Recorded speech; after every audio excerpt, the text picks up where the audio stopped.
নমস্কার বন্ধুরা, গীতা রান্নাঘরে আবার একটা নতুন পর্বে সবাইকে জানাই স্বাগত। আজ আমি আবার একটা নতুন রেসিপি নিয়ে চলে এসেছি। আজকে আমি তৈরি করব আলু দিয়ে বিকেলের নাস্তা। তো এই নাস্তাটা বানানো খুবই সহজ, ছোট থেকে বড় সবাই খুবই ভালোবাসবে। বাড়িতে মাত্র কয়েকটা আলু থাকলে এই নাস্তাটা বানিয়ে নিতে পারবে। এই নাস্তাটা বানানো খুবই সহজ। আজকে রেসিপিটা আশা করি ভালো লাগবে, প্রথম থেকে শেষ পর্যন্ত দেখতে থাকুন। তো আজকে রেসিপিটা আমি শুরু করে দিই। তো দেখুন বন্ধুরা, আলু স্ন্যাক্স তৈরি করার জন্য এখানে আমি 3টা আলু সিদ্ধ করে নিয়েছি আগে থেকে। এখানে আলুটাকে আমি খোসা সমেত সিদ্ধ করেছি। আপনারা কিন্তু খোসা ছাড়িয়ে ছোট ছোট করে কেটেও সিদ্ধ করে নিতে পারে। তো আলুর খোসাটাকে আমি ছাড়িয়ে নেব। 3টা মাঝার সাইজের আলুকে আমি খোসা ছাড়িয়ে নিলাম। আলুগুলো সেদ্ধ হওয়ার পরে ঠান্ডা জলে দেবেন না, তাহলে আলুর মধ্যে একটু জল জল ভাব হয়ে যাবে। আর আলুর মধ্যে জল জল ভাব থাকলে আলুর এই নাস্তাটা খেতে ভালো লাগবে না। সেটা আমি খোসাটাকে ছাড়িয়ে নিয়েছি। আবার একটা পাত্রে আমি নিয়ে নেব। তো আবার একটা পাত্র আমি দিয়ে দিলাম, পাত্রের মধ্যে আলুটাকে দিয়ে দেবো। তো আলুটাকে দিয়ে দিয়েছি, একটা কাঁটা চামচ নিয়েছি, কাঁটা চামচ দিয়ে আলুটাকে আমি ম্যাশ করে নেব।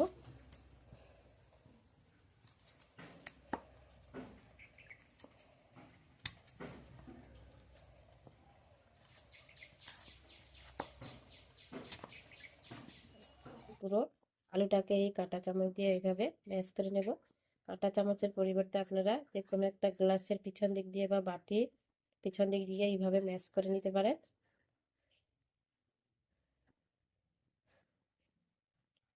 গরম অবস্থায় এইভাবে ম্যাশ করে নিলে কিন্তু মাখানোর সুবিধা হবে। আলুর মধ্যে আর কোনো ডেলা ভাব থাকবে না। দেখুন আলুটাকে আমি ভালো করে ম্যাশ করে নিয়েছি। আর আলুর মধ্যে দেখুন কিরকম একটা আঠালো আঠালো ভাব। দেখুন আলুর গায়ে কোনো রকম জল নেই। এইভাবে দেখুন আলুটাকে কোনোভাবে কিন্তু জলে দেওয়া যাবে না সেদ্ধ করার পরে। আর গরম অবস্থায় এইরকম মাখিয়ে নিতে হবে। তো দেখুন ভালো করে ম্যাশ করে নিয়েছি। এরপর আমি কয়েকটা মশলা অ্যাড করে দেব। প্রথমে দিয়ে দেব লাল লঙ্কার গুঁড়ো। তো লাল লঙ্কার গুঁড়োটা আমি দিয়ে দিলাম। এরপর দিয়ে দেবো স্বাদ মতো লবণ। স্বাদ মতো লবণটা দিয়ে দিলাম। ভাজা জিরে গুঁড়ো নিয়েছি, ভাজা জিরে গুঁড়োটা দিয়ে দেবো। তো ভাজা জিরে গুঁড়োটা দিয়ে দিলাম। আর এখানে নিয়েছি দেখুন কারি পাতা। তো কিছুটা কারি পাতা আমি এখানে দিয়ে দেব। আপনারা ধনে পাতাও এখানে দিয়ে দিতে পারেন কারি পাতার বদলে। এখানে দিয়ে দেব আমচুর পাউডার। আমচুর পাউডারটা দিয়ে দিলাম চটপটা তৈরি করার জন্য। সরু ছোট ছোট করে পেঁয়াজ কুচিও করে দিতে পারেন, তবে আমি এখানে পেঁয়াজ কুচিটা দিলাম না, একদম নিরামিষভাবে তৈরি করছি। 2 চামচ মতো কর্নফ্লাওয়ার দিয়ে দেবো আলুতে। 2 চামচ মতো কর্নফ্লাওয়ার দিয়ে দিলাম। এরপর আমি ভালো করে হাত দিয়ে মাখিয়ে নেব। কর্নফ্লাওয়ার যদি না থাকে বন্ধুরা তাহলে ময়দা দিয়ে দিতে পারেন। তো আমি এবার হাত দিয়ে ভালো করে মাখিয়ে নেব সব কিছু।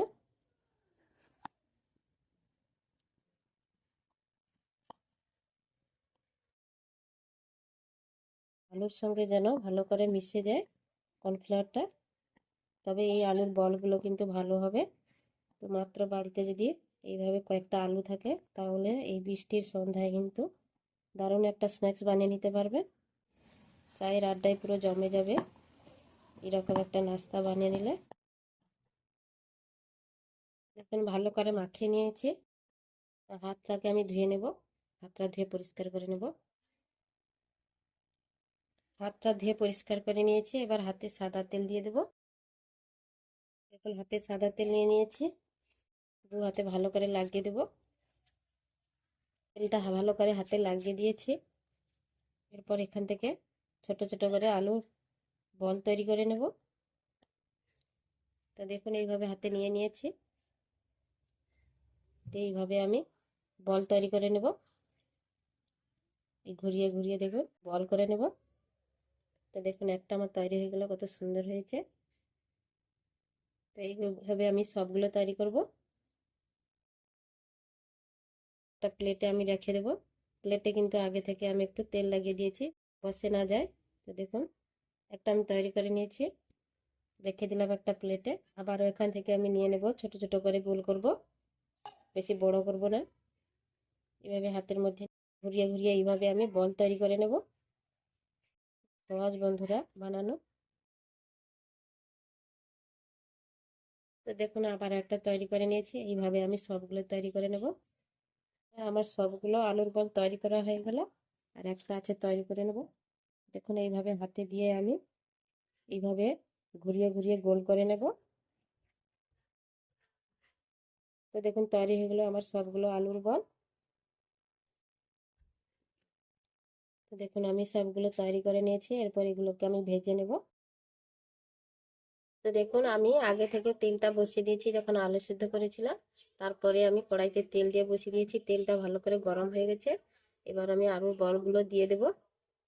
আলুর বলগুলো আমি একে একে দিয়ে দেব। তেলটাকে ভালো করে গরম করে নিতে হবে। তো দেখুন তেলের মধ্যে আমি সব ছেড়ে দেব।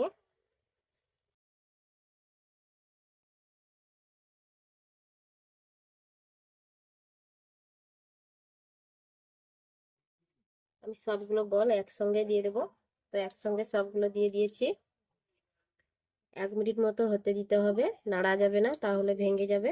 এইভাবে একটু দুলিয়ে দেবেন।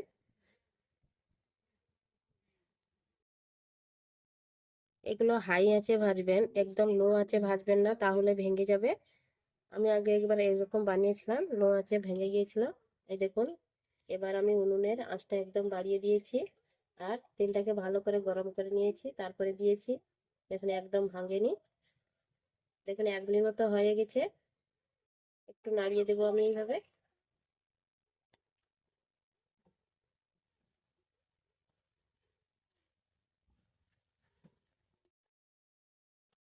এইভাবে নাড়িয়ে দিতে হবে, চারদিকটা ভালো করে গোল হয়ে যাবে, ফুলে উঠবে চারদিকটা সমানভাবে। দেখুন নাড়িয়ে দিয়েছি, বলগুলো দেখুন কতটা বড় বড় হয়ে গেছে। দেখুন বন্ধুরা বলগুলো কতটা সুন্দর হয়েছে দেখুন। বাড়িতে যদি এইভাবে একটা দুটো আলু থাকে, তো এইভাবে বিকালে নাস্তা বানিয়ে নিতে পারে, কোনো ঝামেলা নেই, খুব ঝটপট বানিয়ে নিতে পারবেন। চটপটা আলু স্ন্যাক্স এইভাবে বানিয়ে নিতে পারেন। দেখুন কতটা সুন্দর হয়েছে দেখতে। তা আমি চারদিক এইভাবে নাড়িয়ে নাড়িয়ে দেখুন গোল গোল করে নিয়েছি।